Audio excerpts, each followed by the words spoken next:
ಹಂಗ ನಾವು ಒಳ್ಳೆಯ ರೀತಿಯಿಂದ ಮಕ್ಕಳಿಗೆ ಕಲಿಸುವಂತ ಸಂದರ್ಭದೊಳಗ ಸಂಸ್ಕಾರವನ್ನ ಏನು ಹೇಳ್ತೀವಿ ಅದು ನಡೆಯಬೇಕು ಅಂತ ಭಾಷೆಯನ್ನ ತೆಗೆದುಕೊಂಡು ಮಕ್ಕಳಿಗೆ ಸಂಸ್ಕಾರವನ್ನ ಕೊಡಬೇಕು. ಆದರೆ ಇಲ್ಲಿ ನಾವು ನಮ್ಮ ಮಕ್ಕಳಿಗೆ ಸಂಸ್ಕಾರ ಕೊಡ್ತಿರ್ತೀವಿ. ಸ್ಕೂಲಿಗೆ ಹೋಗಂದ್ರೆ ಮಕ್ಕಳು ಸ್ಕೂಲಿಗೆ ಹೋಗಂಗಿಲ್ಲ. ಸ್ಕೂಲಿಗೆ ಕಳಿಸ್ಬೇಕಾದ್ರೆ ಬಹಳ ಕಷ್ಟ ಇರ್ತದೆ. ಒಂದು ಮಗು ಹಿಂಗ ಸ್ಕೂಲಿಗೆ ವಿಚಾರ ಬಂದಿತ್ರಿ, ಅದು 6 ವರ್ಷ ಮಗು ಆದ್ರೆ ಸ್ಕೂಲಿಗೆ ಹೋಗ್ತಿರ್ಲಿಲ್ಲ. ಒಂದಿಷ್ಟು ದಿನ ಆದ ಬಳಿಕ 7ನೇ ವರ್ಷಕ್ಕೆ ಸ್ಕೂಲಿಗೆ ಹೋಗ್ತೀನಿ ಅಂತೇಳಿ ತಂದೆ ಹತ್ರ ಒಂದು 20 ರೂಪಾಯಿ ಇಸ್ಕೊಳ್ತದೆ. ತಾಯಿ ಬಳಿ ಸ್ಕೂಲಿಗೆ ಹೋಗ್ತೀನಿ ಅವಾಜಿ ಅಂತ ತಿಳ್ಕೊಂಡು ತಾಯಿ ಬಳಿ ಒಂದು 20 ರೂಪಾಯಿ ಇಸ್ಕೊಳ್ತದೆ. ಟೋಟಲ್ ಎಷ್ಟಾದ್ರೆ ಅದು 40 ರೂಪಾಯಿ ಆಯ್ತು ನೋಡಿ. ಎಷ್ಟು ಕ್ಯಾಲ್ಕುಲೇಷನ್ ಮಾಡ್ತಾರೆ. ಇಲ್ಲಿ 40 ರೂಪಾಯಿ ಆಯ್ತಲ್ಲ, ಅವ ಏನ್ ಮಾಡಿದ, ಸ್ಕೂಲ್ ಬ್ಯಾಗ್ ಹಾಕೊಂಡು ಸ್ಕೂಲಿಗೆ ಹೊಂಟ. ಕಡ್ಲೆಕಾಯಿ ತಗೊಂಡು ನಿಧಾನಕ್ಕೆ ತಿನ್ಕೋಂತ ಹೊಂಟಿತ್ತು ಮಗು. ಒಂದು 3 ಅಫ್ಟೇರ್ ಬಿಲ್ಡಿಂಗ್ ಕಟ್ಟಿದ್ದ ಒಬ್ಬ ಮನುಷ್ಯ. ಅವ ಒಂದು ಬರೋಬ್ಬರಿ 2 ಕ್ವಿಂಟಲ್ 80 kg ಇದ್ದ ಮನುಷ್ಯ. ಯಾಕ್ರೆ 2 ಕ್ವಿಂಟಲ್ 80 kg.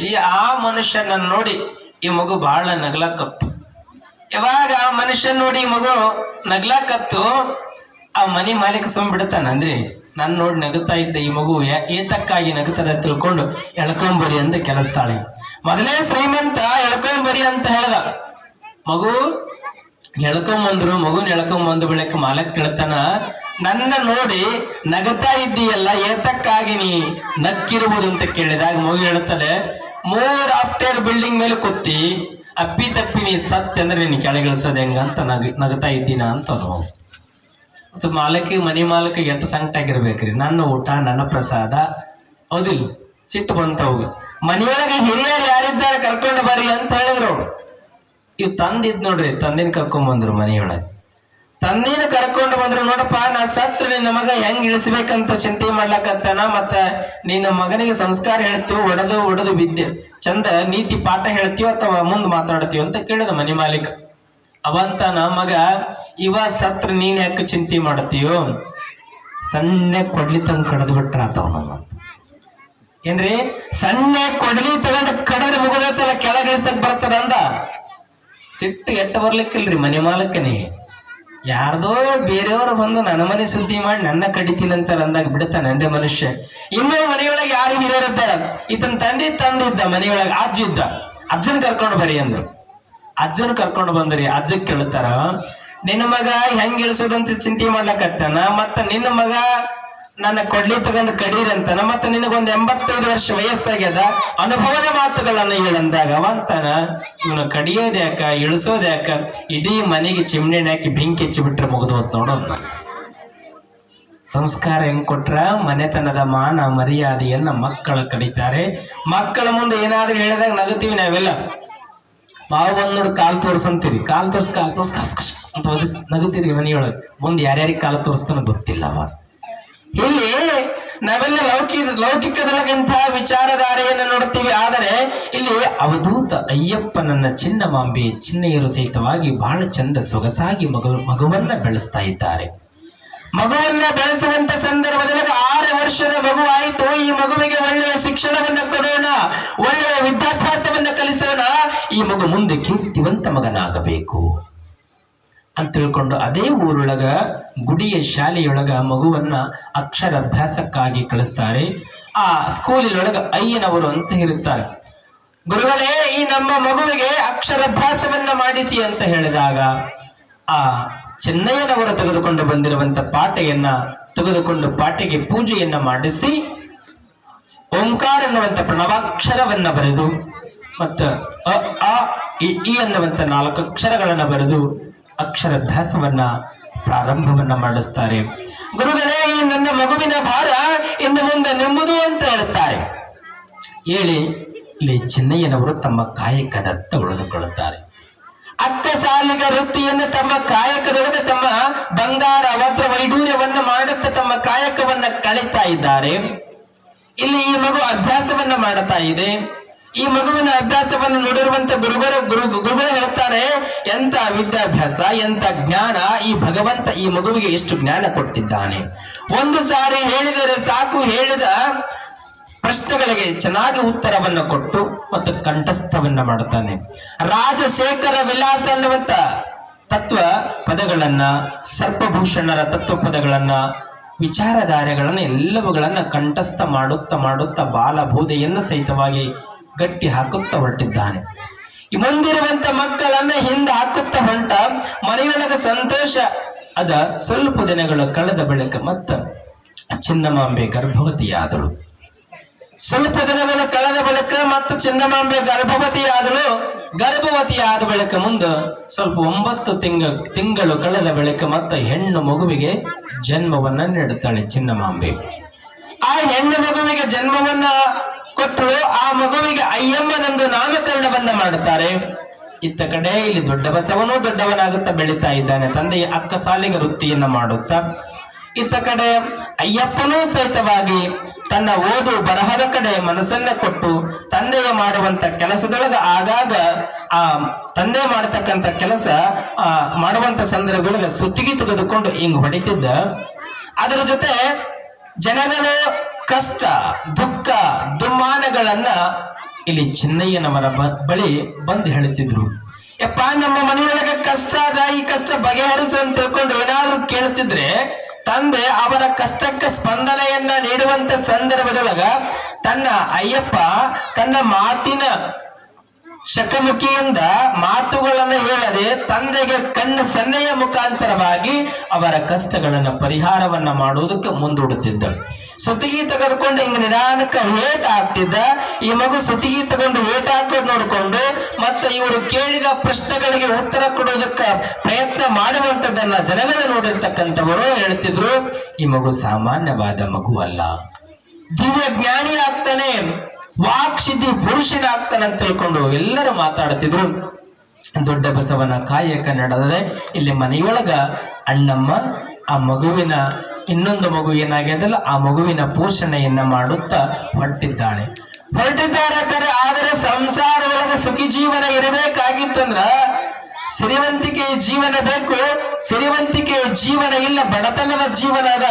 ಮಕ್ಕಳ 3 ಜನ ಮಕ್ಕಳಾದ ಬಳಿಕ ಸಂಸಾರ ನಡೆಸೋದು ಕಷ್ಟ ಆಗ್ಯದ. ಇಲ್ಲಿ ಸಂಸಾರ ನಡೆಸೋದು ಕಷ್ಟ ಆಗ್ಯದ. ದುಡಿಮೆ ಇದ್ರೆ ಸಂಸಾರ ಬಹಳ ಚಂದ ಇರ್ತದ, ದುಡಿಮೆ ಇಲ್ಲಂದ್ರೆ ಸಂಸಾರ ಬಹಳ ಕಷ್ಟ ಆಗ್ತದ. ಇಲ್ಲಿ ಚಿನ್ನಯ್ಯನವರಿಗೆ ಸಂಸಾರ ಕಷ್ಟ ಆಯ್ತು. ಹೆಂಡತಿ ಬಹಳ ಒಳ್ಳೆಯ ಮನುಷ್ಯಳಿದ್ರು. ನಾನು ಸಹಿತವಾಗಿ ಗಂಡನಿಗೆ ಸಹಕಾರ ಮಾಡಬೇಕು, ನಾನು ಸಹಿತವಾಗಿ ಗಂಡನ ಜೊತೆ ಒಂದಿಷ್ಟು ದುಡಿದ್ರೆ ಗಂಡನಿಗೆ ಆಸರೆ ಆಗ್ತದಂತ ತಿಳ್ಕೊಂಡು ಹೆಣ್ಣು ಮಗಳು ಅಂದುಕೊಂಡಾಳ. ಆದ್ರೆ ಅಣ್ಣಮ್ಮ ಇಲ್ಲಿ ಅಯ್ಯಮ್ಮ ಅನ್ನುವಂತ ಸಣ್ಣ ಮಗು ಅದೇ. ಆ ಮಗುವನ್ನ ಬಿಟ್ಟು ದುಡಿಲಕ್ಕ ಹೋಗುದಕ್ಕಾಗ್ತದೇನೋ ಆಗುದಿಲ್ಲ. ಮನೆಯೊಳಗ ಹಂಗ ಉಳ್ಕೊಂಡ್ರು. ಯಾವಾಗ ಮನೆಯೊಳಗೆ ಸಂಸಾರ ನಿಭಾಯಿಸುವಂತದ್ದು ಕಷ್ಟ ಆಗುತ್ತಾ ಹೊರಟಿತು. ಒಂದು ದಿನ ಅಯ್ಯಪ್ಪನಿಗೆ ಸ್ವಪ್ನ ಆಗ್ತದೆ. ಬಾಲ್ಯದಲ್ಲಿರುವಂತ ಅಯ್ಯಪ್ಪನಿಗೆ ಒಂದು ದಿನ ಸ್ವಪ್ನ ಆಯಿತು. ಏನಂತ ಸ್ವಪ್ನವಾಯಿತು? ಭಗವಂತ ಈ ಮಗುವನ್ನ, ಈ ಒಂದು ಸುಂದರವಾದ ಕುಟುಂಬವನ್ನ ಎಲ್ಲರನ್ನ ಕರೆದುಕೊಂಡು ಹೋಗಿ ನದಿ ದಾಟಿಸಿದಂತಾಗಿ ಈ ಒಂದು ಊರೊಳಗ ಉಳಿದುಕೊಳ್ರಿ. ಈ ಊರೊಳಗ ನಿಮ್ಗ ಯಾವುದೇ ರೀತಿಯ ಜೀವನಕ್ಕೆ ಕಷ್ಟ ಕಾರ್ಪಣ್ಯಗಳು ಬರುವುದಿಲ್ಲ, ಸುಖಿ ಜೀವನ ನಿಮಗಳಿಗೆ ಸಿಗುತ್ತದೆ ಅಂತ ಹೇಳಿ ಹಿಂಗೆ ಹೇಳಿಸಿದಂಗಾಯ್ತು. ಶಿವ ಅದೃಶ್ಯನಾಗಿ ಹೋದ. ಯಾವಾಗ ಈ ಕನಸು ಅಯ್ಯಪ್ಪನಿಗೆ ಕನಸು ಬಿದ್ದಿತ್ತು, ಯಾವಾಗ ಮನೆಯೊಳಗೆ ಕಷ್ಟ ಆಗ್ತದಂತೆ ಗಂಡ ಹೆಂಡತಿ ಈರುವರು ಕುಳಿತುಕೊಂಡು ಮಾತನಾಡುವಂತ ಸಂದರ್ಭದಲ್ಲಿ ಮಗು ಹೇಳುತ್ತದೆ, ಅಯ್ಯಪ್ಪ ಬಾಲ್ಯದಲ್ಲಿರುವಂತ ಮಗು, ಸಣ್ಣ ವಯಸ್ಸಿನ ಮಗು, ಅಪ್ಪ ಒಂದು ಸ್ವಪ್ನವಾಯಿತು ನನಗ. ಏನು ಸ್ವಪ್ನ ಮಗನೇ ಅಂತ ಹೇಳಿದಾಗ ಮಗು ಹೇಳುತ್ತದೆ, ಅಪ್ಪ ನನ್ನನ್ನ ಒಬ್ಬ ಮಹಾತ್ಮ ಹಿಂಗ ಕರೆದುಕೊಂಡು ಹೋಗಿ ನದಿ ದಾಟಿಸಿದಂತಾಯ್ತು, ನಮ್ಮೆಲ್ಲ ಕುಟುಂಬವನ್ನ ಆ ಊರೊಳಗ ಬಿಟ್ಟಂತಾಯ್ತು, ಅಲ್ಲಿಗೆ ಹೋಗ್ರಿ ಅಂತ ಹೇಳಿದಂಗಾಯ್ತು ಅಂತ ಮಗು ಒಂದು ಮಾತು ಹೇಳಿತು ಅಯ್ಯಪ್ಪ. ಯಾವಾಗ ಮಗು ಹಿಂಗ ಹೇಳಿತು, ಇಲ್ಲಿ ಅಯ್ಯಪ್ಪ ಯಾವಾಗ ಹಿಂಗ ಹೇಳಿದ ಚಿನ್ನಯ್ಯನವರೆಗೆ ಒಂದು ಮಾತು ನೆನಪಾಗ್ತದೆ. ಏನು ನೆನಪಾಗ್ತದೆ? ಅಂದು ಕಾತರಿಕೆಯೊಳಗಿರುವಂತ ಅಮ್ಮಕ್ಕನ ನೆನಪು ಬಂತು. ಆ ಕಾತರಿಕೆಯೊಳಗಿರುವಂತ ಅಮ್ಮಕ್ಕನ ಮಗ 2 ವರ್ಷ ಮನೆ ಬಿಟ್ಟು ಹೋಗಿದ್ದ ಒಂದು ಸಂದರ್ಭದೊಳಗ ಮನೆ ಬಿಟ್ಟು ಹೋಗಿರುವಂತ ಮಗುವನ್ನ 9 ದಿನಗಳ ಕಾಲ ಅವಧಿಯವರೆಗೆ ಉಪವಾಸ ಇದ್ದು ಆ ಮಗುವನ್ನ ಮನೆಗೆ ಬರುವಂತ ಮಾಡಿದ ಚಿನ್ನಯ್ಯ. ಕೇಳಿರಲ್ಲ ನೀವೆಲ್ಲ? 9 ದಿನಗಳ ಕಾಲ ಉಪವಾಸ ಕುಳಿತುಕೊಂಡು ಆ ಮಗು ಮನೆಗೆ ಬರುವಂತ ಮಾಡಿದ್ದ. ಅದೇ ಪ್ರಕಾರವಾಗಿ ಅಮ್ಮಕ್ಕ ಅಂದು ನಮ್ಮನ್ನ ಕಾತರಕಿಯ ಗ್ರಾಮಕ್ಕೆ ಕರೆದಿದ್ರು. ನಾವು ಕಾತರಕಿ ಗ್ರಾಮಕ್ಕೆ ಹೋಗ್ಲಿಕ್ಕೆ ಆಗ್ಲಿಲ್ಲ, ಮುಂದೆ ಸಮಯ ಬಂದಾಗ ನಾವು ಬರ್ತೀವಿ ಅನ್ನುವಂತ ಮಾತನ್ನ ಚೆನ್ನಯ್ಯನವರ ಕುಟುಂಬ ಹೇಳಿತ್ತು. ಆ ಮಾತು ನೆನಪಾಯಿತು. ಅಮ್ಮಕ್ಕ ಅಂದು ಆ ಸ್ಥಿತಿಯೊಳಗ ಇರುವಂತ ಹೆಣ್ಣು ಮಗಳು ಇಂದು ಯಾವ ಸ್ಥಿತಿಯೊಳಗ ಇರಬಹುದು? ದಾನ ಧರ್ಮ ಕೊಡಬೇಕಂತ ಮನಸ್ಸಿಗೆ ಬಂದಾಗ ಹಿಂದೆ ನೋಡಂಗಿಲ್ರಿ, ಮುಂದೆ ನೋಡಂಗಿಲ್ಲ, ಕೊಡಬೇಕು. ಇಲ್ಲಿ ಸ್ವಲ್ಪ ದಿನಗಳ ಕಳೆದಾವೆ. ಅಂದು ಕೊಡ್ತೀನಿ ಅಂತ ಅಮ್ಮಕ್ಕ ಹೇಳಿದ್ದಾಳ, ಇಂದು ಕೊಡುವಂತ ಮನಸ್ಸು, ಕೊಡುವಂತ ಗುಣ ಅಜ ಅಥವಾ ಇಲ್ವೋ ಅಂತ ಇಲ್ಲಿ ಚೆನ್ನಯ್ಯನವರ ಮನದೊಳಗ ವಿಚಾರ. ಯಾವಾಗ ಇವರು ಮನೆಯೊಳಗ ಇಂದು ವಿಚಾರವನ್ನ ಮಾಡ್ಲಕತ್ತಾರ ಕರ, ಇಲ್ಲಿ ಅಮ್ಮಕ್ಕ ಅಂದು ಚೆನ್ನಯ್ಯನವರು ನಮ್ಮ ಗ್ರಾಮಕ್ಕೆ ಬರ್ತೀನಿ ಅಂತ ಹೇಳಿದ್ರು, ಇಂದು ಬರಬಹುದೇನೋ, ಅವರನ್ನ ಕರೆದುಕೊಂಡು ಬರೋಣೇನೋ ಅಂತ ಮನಸ್ಸಾಗ್ಯದ. ಅಮ್ಮಕ್ಕನ ಮನಸ್ಸು ಭಕ್ತಿ ಅಂತದ ನೋಡ್ರಿ. ಒಂದು ಸಾರಿ ಗುರುಗಳಿಗೆ ಕೊಡ್ತೀನಿ ಅಂತ ಹೇಳಿದ್ರೆ ಮನಸ್ಸೆಂದಿಗೂ ಸಹಿತವಾಗಿ ನಾವೆಲ್ಲ ಹಿಂದಕ್ಕೆ ತೆಗೆದುಕೊಳ್ಳುವುದು. ಯಾವಾಗ ಭಗವಂತನಿಗೆ ಕೊಡುವಂತ ಮನಸ್ಸಿರುತ್ತದೆ ಅವಾಗ ಮನಸ್ಪೂರ್ವಕವಾಗಿ ನಿರರ್ಗಳವಾಗಿ ನಾವು ದಾನವನ್ನ ಮಾಡಬೇಕು. ಅಂದು ಹೇಳಿದ ಮಾತು ಇಂದಿಗೂ ಸಹಿತವಾಗಿ ಅಮ್ಮಕ್ಕನ ಮನದೊಳಗೆ ಉಳಿದದೆ.